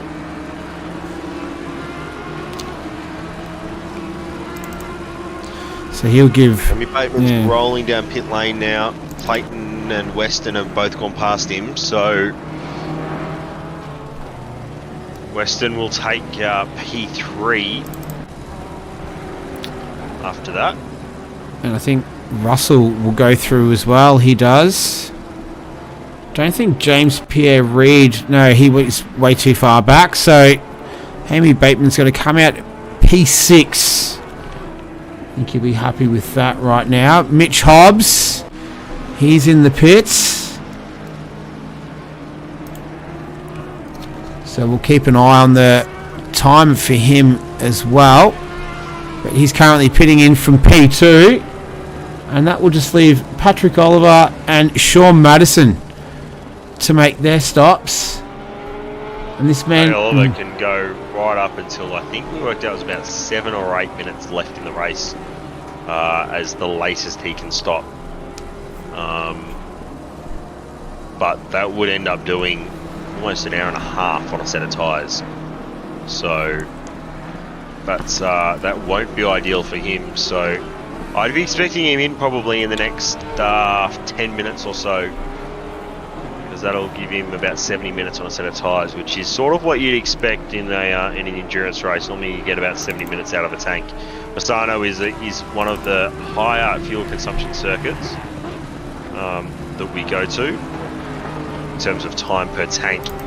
So Hobbs comes out, Weston does go past, and Clayton will go past him as well. Such a long pit lane, such a long amount of time that you have the limiter on here at Misano. And I think so. Russell. Russell will challenge with some warmer tyres compared to Hobbs, but Yeah, Hobbsy has lost out to Weston and Clayton there with an early stop. Sean Madison's in now. Yep. I think Sean will be safe because it's not 18 seconds between Hobbs and Weston. So that was sort of the gap that we were expecting. Hobbs being back 18 seconds from Weston would suggest that Madison would get overtaken, but Madison should stay safe in P1, which will mean he will lead every single lap of this race up until now, and may continue to do so. Clayton and Weston have both been circulating in the 134s as well, so the pace has been there. 34.302 is the fastest lap of the race. That's Rowdy Clayton. Sean Madison moving now down through the pit lane. This is Weston just coming through the final turn as well. He's got the Dragon Ball Z Audi ahead of him. And I don't think this should be any dramas here for Sean Madison. No, he's out on track, so he gets out in front of these two. Yeah, he's got through. No dramas at all. Yeah. So Sean Madison retains the lead. P1, Mitchell Weston. P2, Rowdy Clayton in P3. Sean Madison had a 78.4 second pit stop there. So I think that might have just been a little bit more cautious, given that he's got the gap to just get in the pit lane once and get it in only once, and not risk getting any penalties or anything like that from a speeding in pits or a self-inflicted penalty of being out of position in the box or something like that. So a good safe stop for him. He's got 3.4 seconds back to Weston as well, so that gap is sort of staying about the same, but Sean will get some tyre temp back up and he should be able to hold on to this position for the rest of the race, pending any drama. Just having a traffic or anything like that, but yeah, car in front of him is Masterson, and we know that from what we've seen that Masterson is very fair on his on obeying blue flags and that sort of thing. Sean is flashing him though to say, please, very nicely, can you step to the right, please? Makes him go the long way around, but no net loss from that. No, he's all good. So I think behind him they were racing for position as well. That was Paul Mack there. Oh, who's that? That's in the McLaren. Oh, that is him. He's going a little bit slow. Oh, he was letting Mitchell Weston through there. So yeah, Paddy Oliver is he's racing for position. These two down in 14th and 15th. So nice work there. Nice driving. Yeah, I think all for Paddy though is that he's really not racing for position because he's still going to make another pit stop. Yeah. So this is more for not holding him up so he can try and make a punch at some of the other drivers behind him later on in this race. But yeah, in a very unfortunate spot, Paddy Oliver after that early pit stop. If his car was undrivable, then fair enough, but if he was able to at least crawl around for another 2 laps or so, he might be in a different position in terms of his stint timer. But yeah, look, overall, it just sort of is the nature of the beast when you've got a mandatory maximum stint time that you can do. Sort of nullifies any, fuel saving or late stops or anything like that, to try and extend the life of your tyres, and especially in a changeable time race like this where time is progressing at such a fast pace that it's making it difficult to predict when's the best time to stop, because you're going to have some tyre drop off, or you're going to lose some tyre temperature and pressure throughout the back end of this race. I think what Sean did by running as long as he could up to that 65-minute stint timer and then pitting in. Mitch Weston's got to drive through for track limits. Oh no! Our car in P2 has a drive through for track limits.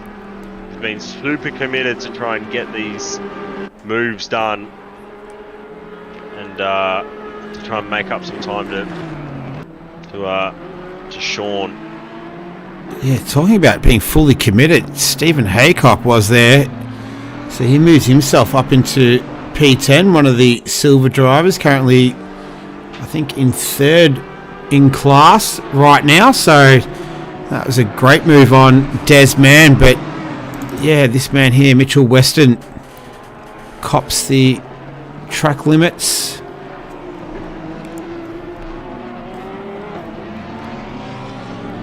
So his best idea is to serve it now. Get out of the way, because he's going to have to serve it at some stage. Here anyway. he comes. Yep. So showing the pit lane there, very committed in the pit lane. Yeah, gets the car slowed down to 50 k's well before the line. Might have been fully committed, might have been a bit of anger in there as well. West, yep, so Clayton's gone past, Hobbs has now gone past, Russell is now going past. Hemi Bateman has now gone past. Reed's coming through the second to last corner, so he'll probably stay safe to Reed, which means he'll only drop down to 6th, but yeah, look, that's unfortunate for him anyway. Yeah. But he can certainly make up those positions, and stopping early like he has will benefit him. He's come out in some reasonably clean air too, so not going to be held up too much by a bunch of lap traffic. But he's got the length of the straight to make up the length of the second straight on the track to really make up that ground relative to Hemi Bateman. But yeah, story of the night has been Clayton up. What's that now? 21 positions or something. Yeah. 9 seconds off the lead. It's an outstanding drive. Pace has been there all night. Still 32 minutes left though, so would stand a chance about challenging for the lead, which will be something ridiculous. Although we say that, and then Sean just drops a 33.9 out of nowhere to take the fastest lap of the race. So by a fair way too. Yeah, his tyres are right up to pressure now, so he's going to be okay, I think. Hold on to P1, but yeah, Clayton, hands down, one of the best performances one of the best on ground, I'd say. I would say so. If we could use that terminology for a racetrack. Well, if we did drive for the day, I'd say he'd be a very, very strong contender right now. We might just check out what his times are compared to Sean. So as you mentioned, Sean dropped that 33.9, 34.3 to a 35 flat, a 35.3 to a 34.7. So Sean definitely got the slight advantage there.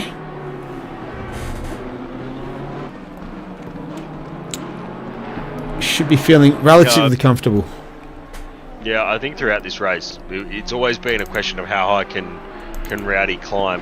But yeah, I didn't think he'd get as close to Sean as he has, only being at sub 10 second margin. You know, what are we now? 70 minutes into this race. That is quite the performance. Masterson here being overtaken by Paddy Oliver, who again isn't really for position. It's more for pride at the moment to get these moves done. Matt Frost and James Reed continuing their battle through turn 7, turn 8 there.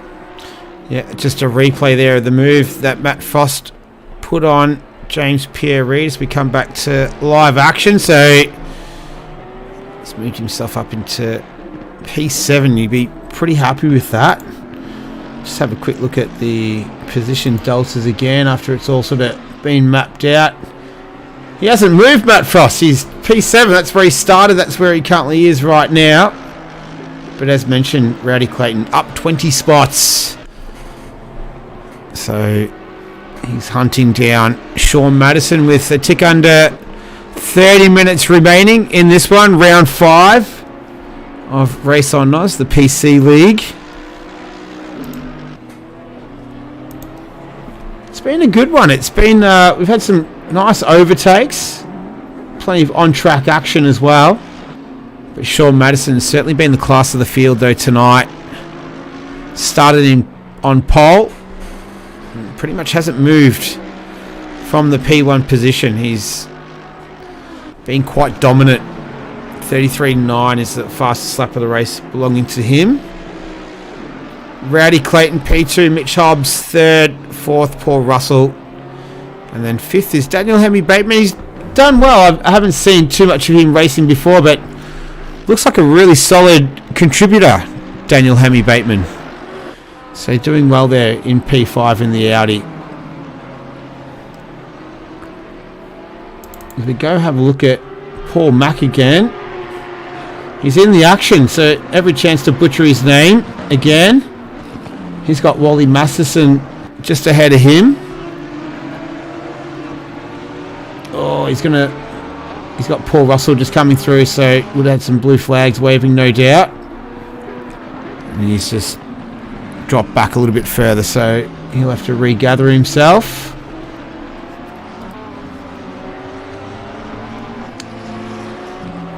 Just having a look across the field of some other battles going on right now. James Pierre Reid up there in 8th in the Jim's Racing Lamborghini.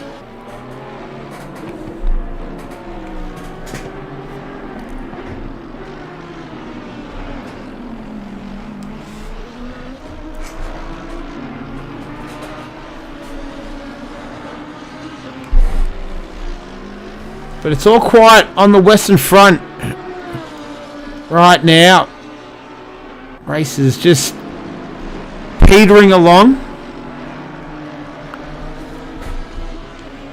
Just having a look at, we'll have a look at the comparison of times again between Sean and Rowdy. It's the last lap there. The advantage once again. Ooh. Got a drive-through for track limits. Car 89. That's Rowdy. Rowdy Clayton just got a track limits penalty. So that's going to put a massive dent in his ambitions there for a podium. He's going to have to take a trip through the pit lane there. So we did talk about earlier at the beginning of the race that you hope that track limits penalty doesn't decide a podium or a race win, but we might have just seen that now with that penalty given to Rowdy Clayton. He's up 21 spots from P22 into P2, and he's going to have to serve a drive-through penalty.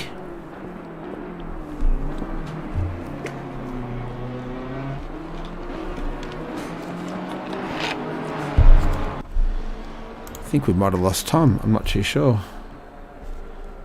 He's there. I can see that he's there. Hopefully I haven't lost him. If you're there, if you're still there, Tom, let us know.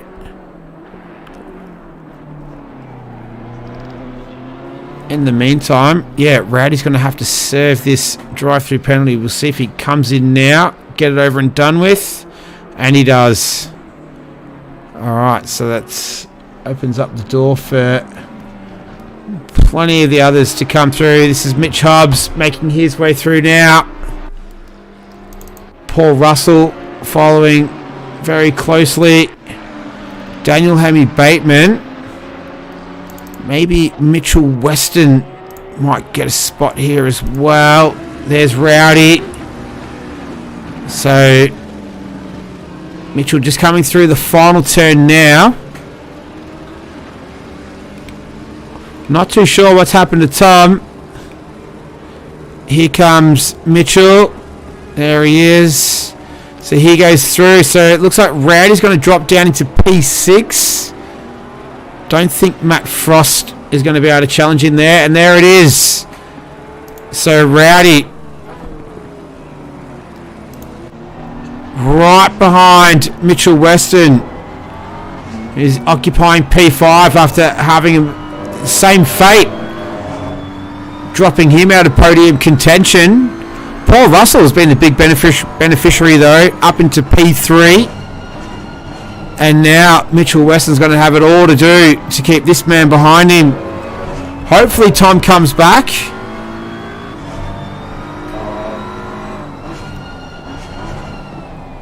Ah, right. He's taking a pit stop of his own right now. Right, while he's doing that, we'll keep track of these two here. Rowdy Clayton and Mitchell Weston. Still, Sean Madison, though, doing it pretty easy right now. 15-second gap between him and Mitch Hobbs. Paul Russell there in P3, as I mentioned, on the podium. Daniel Hemi Bateman and Mitchell Weston rounding out the top 5 as we have a quick look here between Masterson and Paul Mack again. This is down in 14th and 15th.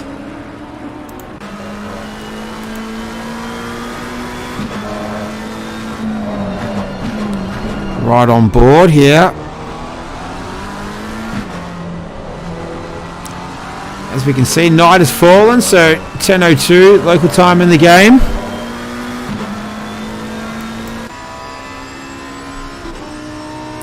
As Masterson trying to keep the McLaren at bay right now with just a tick over 23 minutes remaining. So a little bit left in this one, round 5, halfway mark of the season.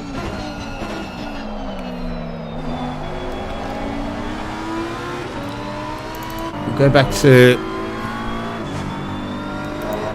Rowdy Clayton. He's got Mitchell Weston in front of him.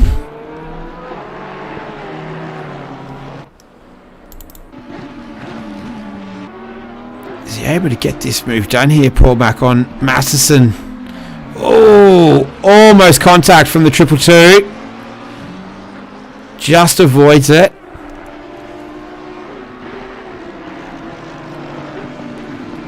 Obviously, with night falling, braking markers don't become as visible, or not as visible as they were in the day conditions.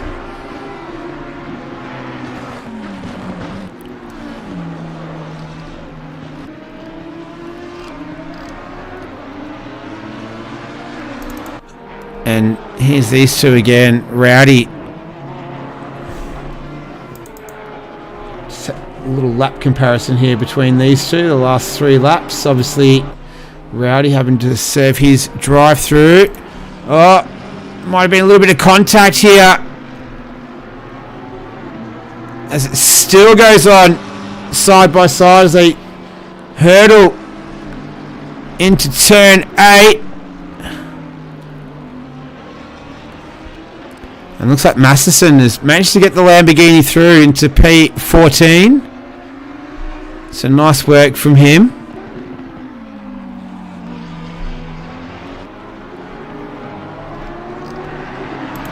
And looks like Latanzio as well manages to take a position from Desman. We'll see just the end of it there.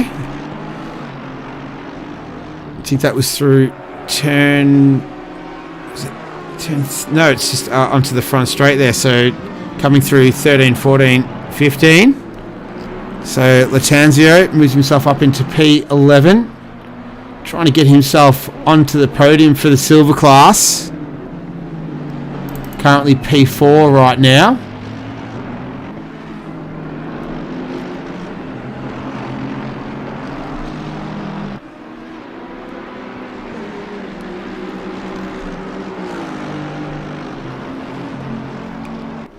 So we're with Desman chasing Latanzio, who just took the position away from him. Get back to this Rowdy Clayton situation here. He had to serve his drive-through penalty.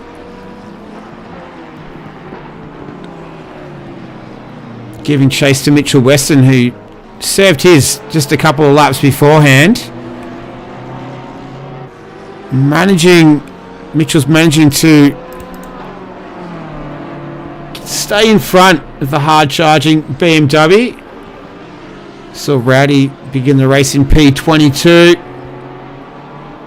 Currently right now in P6, so out of podium contention, you would think, with just less than 20 minutes remaining. But anything can happen between then and now, so we'll keep our eye on that.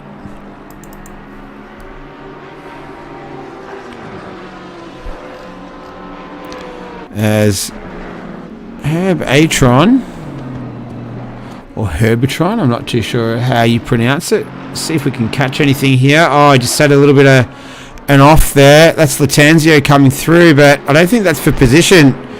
Atron is down in P18, Latanzio up there in a little bit further up there. Latanzio in P11.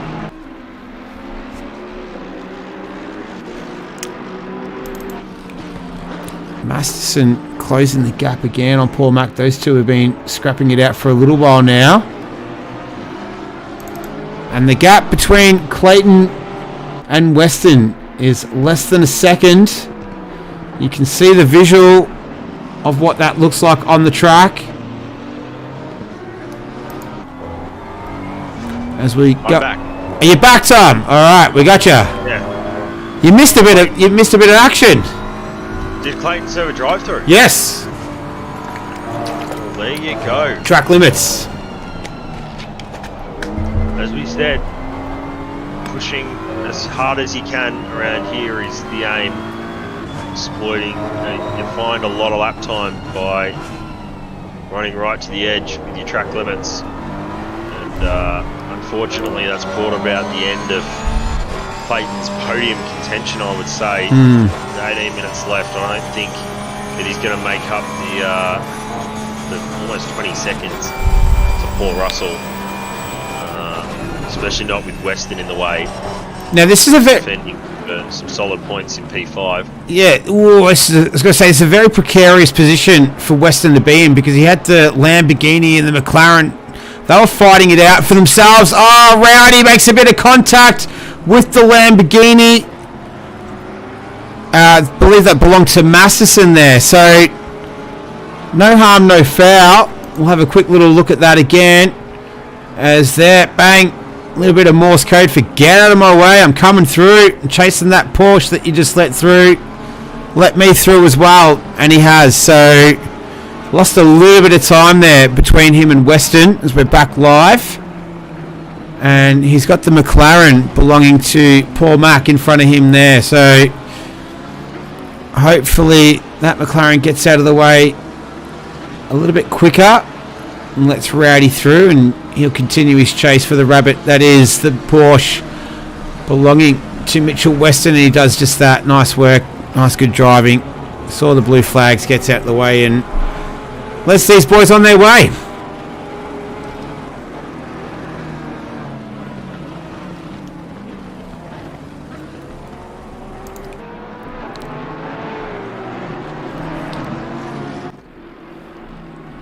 So just over a quarter of an hour remaining. And it's Sean Madison leading by a very hefty 17.2 seconds from Paul Russell. That's your podium with Mitch Hobbs. Paul Russell, he was up there. Let's see. Oh, no, that's the wrong one. We want position Delta. 5th. There you go. So, he's been a bit of a quiet achiever, Paul Russell. He has, and to be where he is now, that's a good result. Yep. I mean, we can't discount Hemi Bateman though, being one of our silver class drivers, currently sitting in P4. That's a great result. Wall there is P2 in silver class, and Haycock is P3. And all of our AM drivers are down towards the back, with Cryotheus still leading that class after his drive-through penalty. So he was the first one who copped one in this race. So, but that's certainly not a bad result either for all of our class leaders in terms of where they're sitting and how their race has gone. Just having a look at that lap where Rowdy made a little bit of contact. It was 1.3 seconds the difference in lap time between him and Weston. So it definitely worked out in favour of Mitchell there. Daniel Hemi Bateman has been lapping as well. Very solid, just a really solid driver. I've liked his style. I've only commentated a couple of races now, but just a really solid performer there. And Paul Russell as well. Sort of caught my eye. Yeah, Amy Bateman's just been that quiet achiever that we do like to see. And certainly nothing can be taken away from his performance. We saw Rowdy there using all of the track and more through the last corner in his efforts to try and chase down Western. Gap still sitting at and around 1.5 seconds. Keep an eye on that and see whether that comes down, but I'm not expecting it to drop too much from here on out. 34.1 is the fastest lap of the race by Sean Madison as well, so it's pretty rapid around here. He's gotten the fastest lap by a pretty long way, so he's done it pretty comfortably. He's looking very nice out in the lead right now.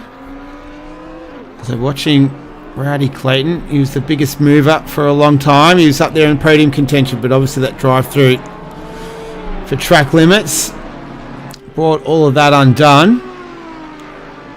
Just doing a quick scan throughout the field. Mark Hurley, he's 1.5 seconds behind Herb Atron. These are the two fastest cars, two closest cars out on the circuit. Patrick Oliver still yet to make his final spot, but as Tom was mentioning earlier, he can go pretty late. I think you said that with 6 or 8 minutes left. I think you mentioned, Tom.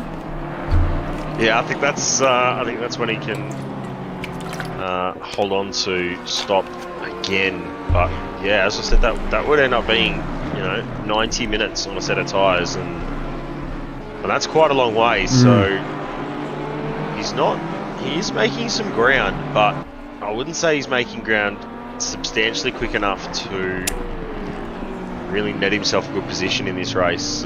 Surprised he, as I said before, that he didn't just hang it out there if he could, but we saw him hit the pit entry wall, or the wall on pit entry on his way in, which is easy to do it with the shape of the pit entry here. So yeah, unfortunate that, but anyway, he will still have to stop again. Otherwise, that's a very hefty penalty that he'll have to serve post race, which will put him out of contention of any good meaningful points. Maybe even put him to the back of the grid, probably as far back as 19th, I think, after the penalty. So we would expect him to pit at some stage. A little bit later on. So Rowdy not giving up here, just continuing to fight it all the way through. You can see just on the side of the BMW there, just near the front wheel, the exhaust pipe there glowing red. So obviously at night time you can see that sort of stuff. So just the attention to detail. I'd love to get, if we can find where Paul Russell is. Yep. It doesn't have anyone behind him, so you yeah. Pipes on the Porsche. There you go. Look at that. Whoa. Just easily one of the best looking things you can see at night in this game is the exhaust pipes on a Porsche. Well, Rowdy Clayton is behind another Porsche belonging to Mitchell Weston, so we can get a nice. With the headlights. Yeah, it doesn't. Yeah. So. Yep, I agree. You can see it all right, but yeah, not as good as. Yeah. The other one I quite like is the McLaren. The McLaren with the two higher level exhaust pipes. Well, so we can get a good shot of Paul as he comes through on the back straight here. There's no one right behind James Mack.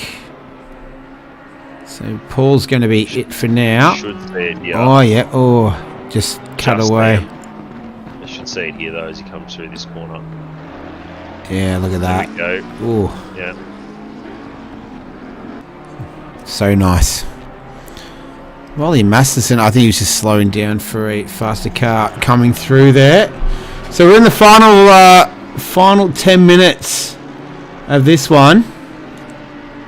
Rowdy Clayton, he and Mitchell Weston kind of had the same fate dealt to them, haven't they? With the track limits, these two would have been fighting for a podium, but not to be tonight. The track limits have brought them undone. But the other four ahead of them, Sean Madison, Mitch Hobbs and Paul Russell, and throw in Daniel Hemi Bateman, they've managed to stay away from any such issues. And they're 4 cars ahead of these two, which are in 5th and 6th. So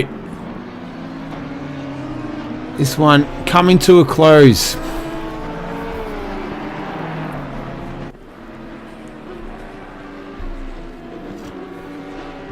Let's see who was the biggest gainer today. Obviously, Rowdy Weston up 16 spots, but Hemi Bateman up 5. And then, yeah, Patrick Oliver lost 10 spots there. So unfortunately for him, that happened pretty early on, and yeah, I think you've covered that pretty well, Tom. Just I did do the onboard with him though, and it didn't look too bad, but that's, you know, driving it and watching it are two very, very different things. But yeah, it would have been interesting to see what would have happened had he hung on a little bit longer to pit in there. But nevertheless, onwards and upwards onto the next one for him.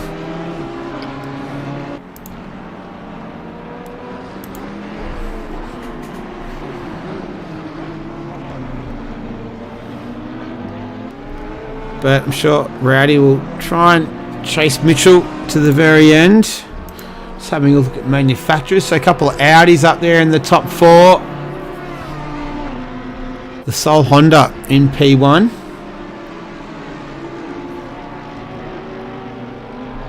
So Honda, Audi, Porsche, Audi, Porsche.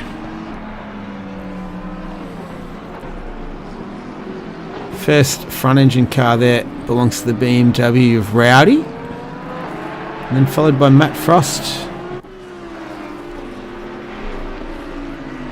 So yeah, definitely a track that suited the mid-engine cars of the Honda and Audi, and the rear engine of the Porsche.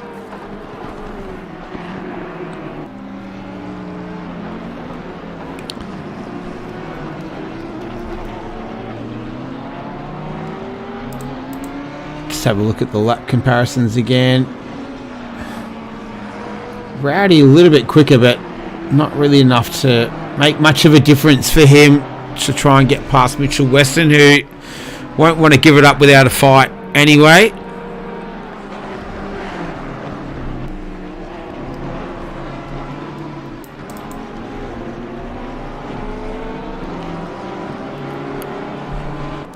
Sean Madison, one of only a couple of cars circulating in the 34s. A 34.9 was his last lap. Paul Russell, a 34.8 on his last lap as well. They're in P3. I don't think he's not close enough, is he, to Mitch Hobbs? 5.1 seconds the gap between him and Mitch. So there's the Audi just ahead there. So that's a pretty substantial gap with only 5.5 minutes remaining. It would be a monumental effort. It would take some sort of bad luck to before Mitch Hobbs for Paul Russell to climb up onto the second step of the podium. But yeah, he's done really well tonight, Paul. Obviously the beneficiary of a little bit of good luck, but I'm a big believer you've got to be there at the right time, you know, right place, right time, but you still need to be there, and he was, so that's to his credit, certainly. Rowdy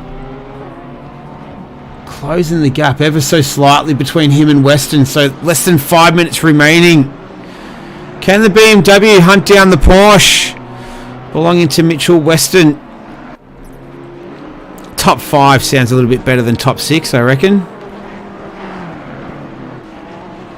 See the sparks? It does. Yeah. It does stand a lot better, but he's still got that 1.5 to. It's been fluctuating from 1 to 1.5 seconds. So Mitch Weston doing everything he can to try and hold on to that last, or to hold on to P5, and he's setting a really good pace at the moment. Paul Russell is, pending any disasters, he's going to hold on to P3. That was not a commentator's curse in any way, shape or form. No. And I think Hobbsy will hold on to P2. So Hemi Bateman won't. I don't think he's going to end up losing his position. P4 and as P1 of the silver class, no doubt. Other than that, yeah, Clayton and Weston seems to be the tightest battle on the track at the moment. We got Scotland in the pits. Paddy Oliver hasn't stopped yet, so I'm surprised about that with his stint timer.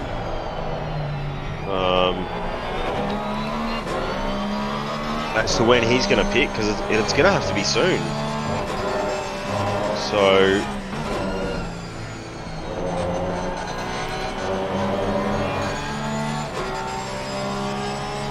Scotland coming out of pits now, down in 20th spot, so I wonder if that might have just been a fuel drop issue. Didn't have enough fuel to go to the end.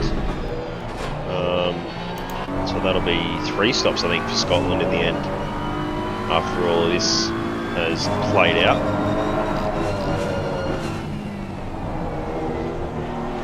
I've only had 2 retirements as well, which is good. Good attrition. I think it was the Parsons.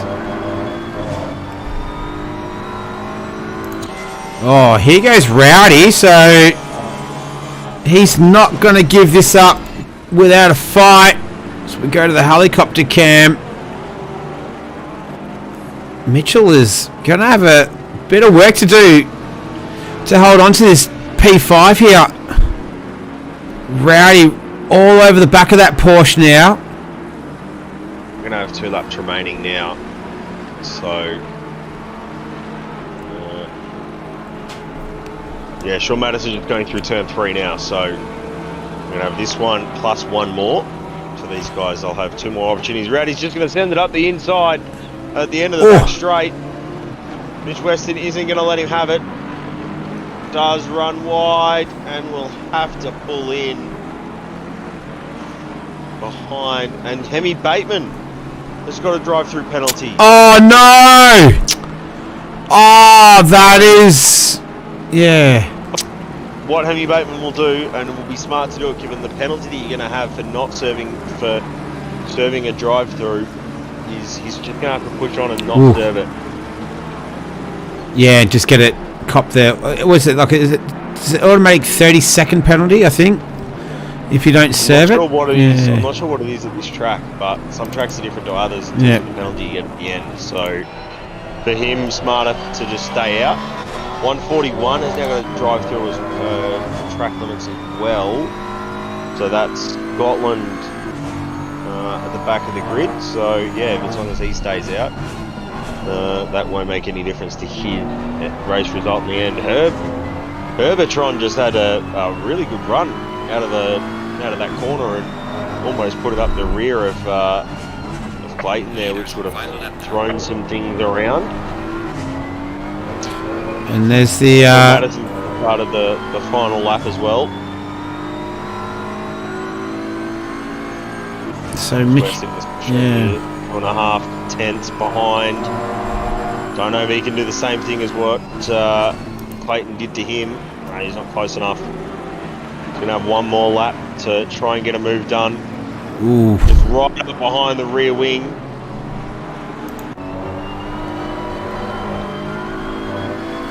I'll make sure I keep an eye on Sean Madison. He's just going through turn 8 now, so that's our race leader. He's 20 seconds ahead of the closest car, which is Mitch Hobbs, but Rowdy just needs 1 more lap. Oh, Hemi Bateman is serving the penalty as well, the drive-through penalty now, so he's opted to take it. Wall is going down through the third right left-hander at the back straight. So he'll still hold on to his, Hemi Bateman will still hold on to his class lead when he comes out of the pits, but he's going to lose, he's lost, he's going to lose 2 spots in the end as a result of all that. Maybe 3 spots, I think. Frost is about to go. Oh no, he's hit him! Oh, he's hit Rowdy, yes! Weston does the right thing and lets Rowdy go on. Nice, fair racing, made a mistake, redressed. That's what we like to see. Sean Madison though, cross the line, and there's more contact between Weston and Clayton, and Weston has ended off in the dirt at the last corner. Oh, sorry, at the hairpin. We'll have a look at straight. Have a look at the replay here. Oh, what was that? Not too sure. Was that net code? That I'm not too sure what happened there. That was. Yeah, I'm not sure why Rowdy didn't go down, but Weston did. So Paul Russell comes home P3. Hobbs will take P2. We're going to have Clayton who will come across to finish this race in P4. In the end, up a mega amount of spots, up 18 spots in the end. Great drive from him. Really good battle with Weston at the end. Reed and Haycock have had some contact at some stage as well. Oh, they're in the pits. They're night done. I think that might be teleporting to pits. That might be what the symbol is. Yep. Frost, Hemi Bateman, after his penalty, will come home in P7, but will hold on to his class finishing result. He's just going to continue to spear the wall.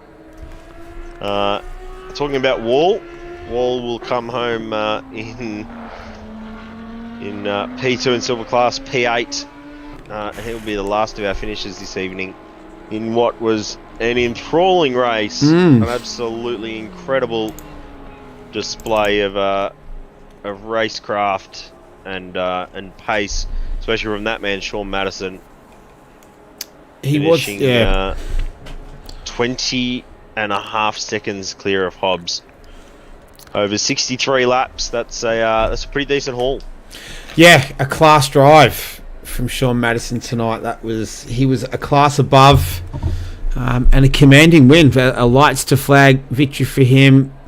Mitch Hobbs, he had the early battle on with Weston as well, so he won that out. And then Paul Russell, we talked about, just the quiet achiever. The beneficiary of a bit of good luck, but still hard fought nonetheless in P3. And Rowdy, P4 sounds even better than P5 as well. And Mitch Weston takes out 5th. Then you got Frost, Hemi Bateman, P Wall. So that's P1 and P2 in the silver class. Haycock took P3 there. James Pierre Reid, I thought that was a good drive from him tonight in P9.